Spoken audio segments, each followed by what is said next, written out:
Welcome to the Learning Pines YouTube. We hope this video helps. You begin by confirming prerequisites: Windows 10 Pro or enabled remote desktop, a user account with a password, and the host PC's name or IP. Once done, open the Remote Desktop Connection app, MSDSC, on your client machine. Make sure you run as your regular user. You don't need admin for a standard connection.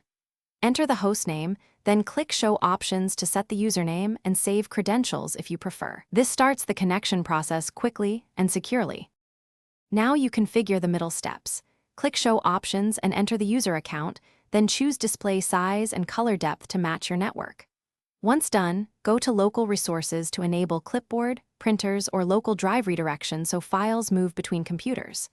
Make sure Experience is set to match your bandwidth. Lower settings reduce lag. Finally, save the session as an RDP file so you can reconnect instantly without retyping settings. These steps optimize performance and usability.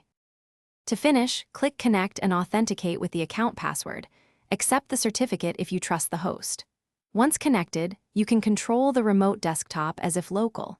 If the connection fails, first verify the host allows remote desktop, check Windows firewall rules, and confirm the host's IP is reachable with ping. Make sure the user has remote desktop access and correct password.